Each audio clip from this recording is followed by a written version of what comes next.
In part one, we created a 100% Adobe Express shadow effect where both layers are live editable type. But you might say, where's the perspective distortion on the shadow layer? Well, there it is. And you can also animate this, but you lose the live editable type animations in the bottom layer. It becomes a photo layer. So you can still do some animations, right? But you can't animate it exactly the same top and bottom because they're not both live editable type layers.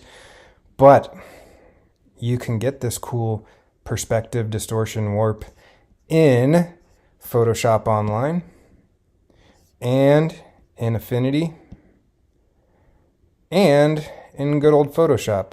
So that's what we're going to do here, is get that perspective distortion. So let's do it. Let's take a new, all right, so I'm going to control click on the rainbow Adobe A and open a new Adobe Express window. Click over to Photoshop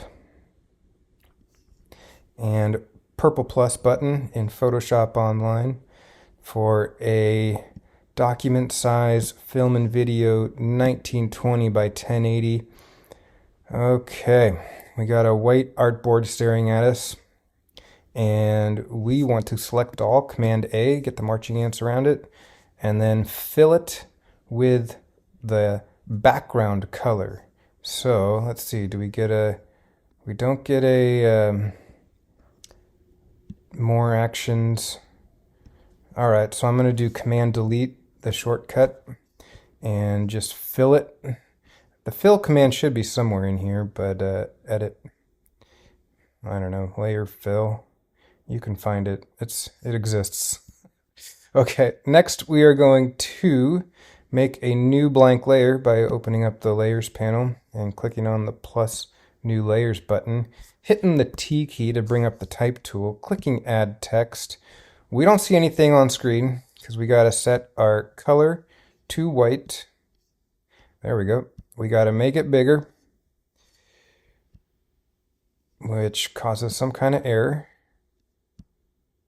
And then we got to change the font to, I'm going to use Impact just to be consistent here, and hit done, and it goes away.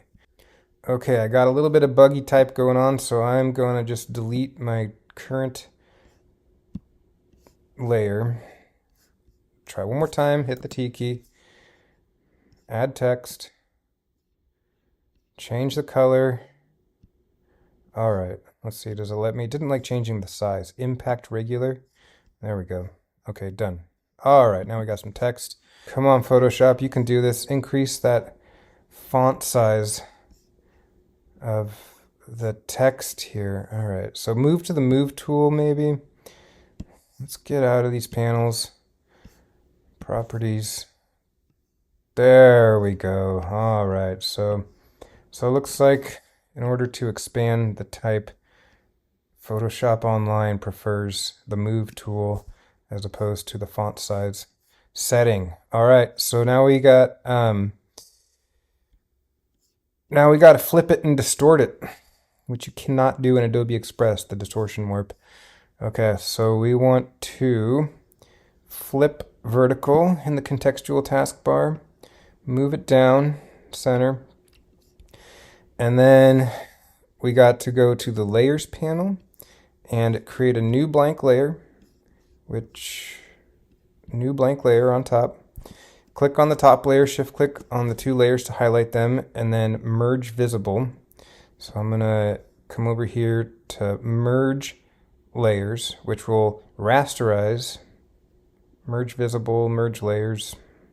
I guess I need to, if I'm going to do merge visible, I got to eyeball off that one. Now I can do merge visible, that one being the bottom black layer. Okay, so now it's just pixels. No more, I can't change the letters, no more live editable type. But what I gain with the move tool, selected layer, the top layer selected, transform this fourth one over, perspective, get rid of this panel, then Command or Shift click, hold shift and drag a corner out, and we're in business. So looking good.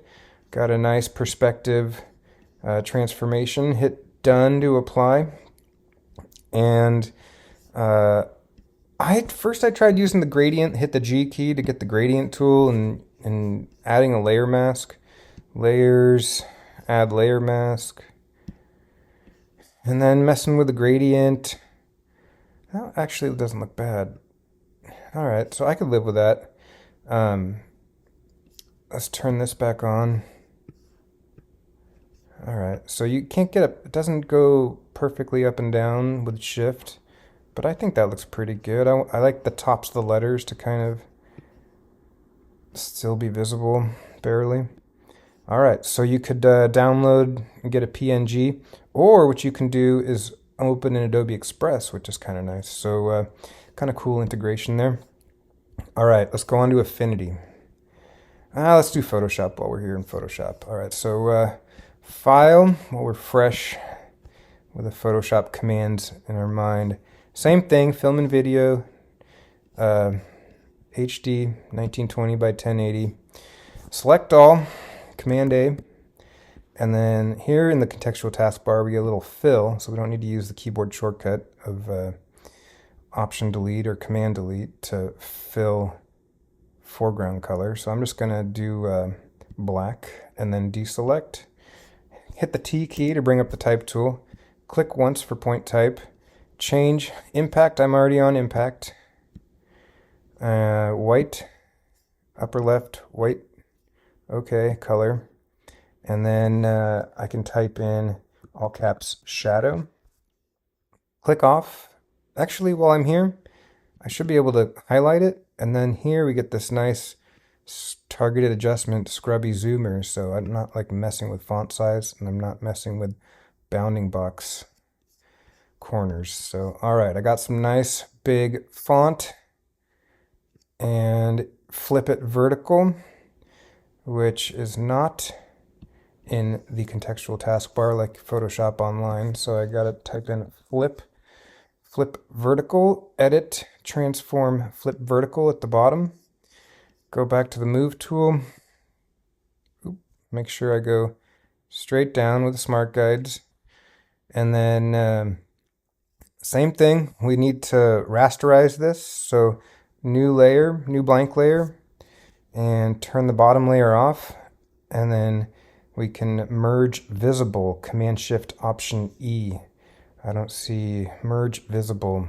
So, okay, when I did my merge visible, I created 2 instances of the type, and I only want one. So let's make a new blank layer, click, shift click, turn the bottom layer off, and then fly out menu, merge visible. There it is, Command Shift E. They merge. Let me do a quick move. Okay, deselect, Command Z. All right, so now we're good to go.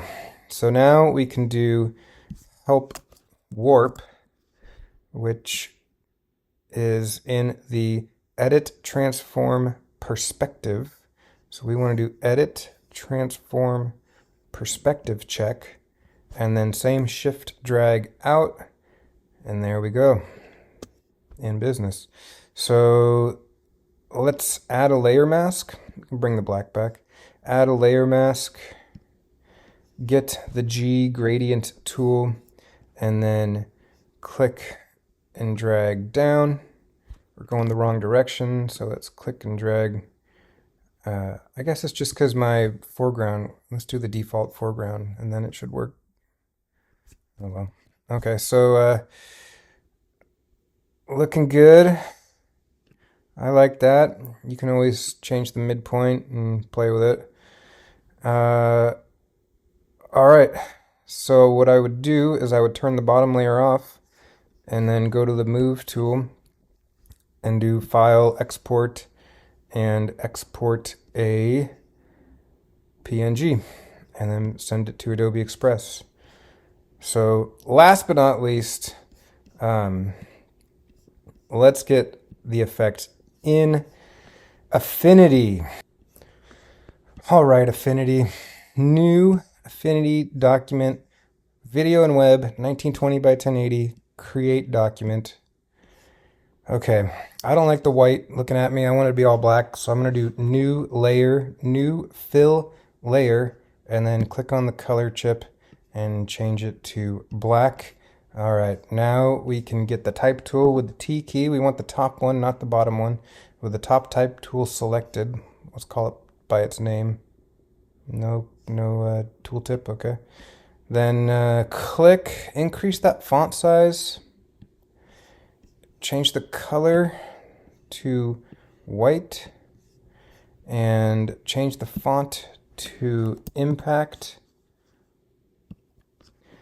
And then we should be able to type in shadow. There we go. Okay, when we're done creating our text, let's center it. All right, so I had to turn on my smart guides by going to snapping. When I brought up snapping, ... enable snapping was turned on, and that lets things snap into place when you're trying to align, which is very helpful. And you saw it when there was snapping. You can go to guides and you can edit guides as well, but the smart guides kind of came on when I enabled snapping, so let's just run with it for demo purposes. Let's center it and then maybe option drag. Well, so much for option dragging. And then recenter it one last time. Okay, let's flip it. So I am going to flip vertical under document, flip vertical. Looks good. I am going to, I can't do my my warp the exact same way, but I enabled my rulers. So I went to rulers, show rulers. And when you show your rulers, you can drag out guides. And because my document didn't work, click on the background to deselect, click on the ruler, there we go. So I'm going to go to 100 pixels, see at the very top here, 100 pixels. Now I can do the same thing, 1820, which I can kind of get close to. There we go, close enough. All right, now I have a target for my warp.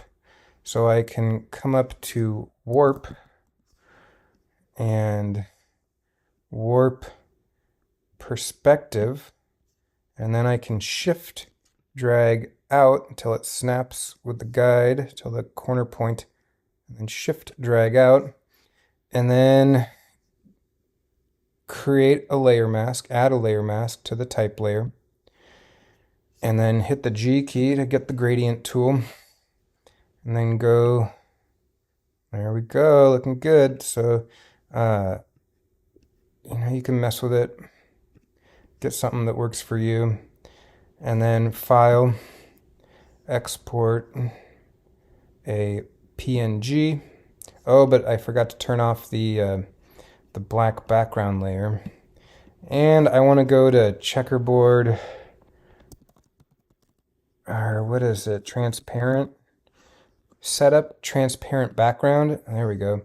Now I can go to file, export, get a PNG on my desktop,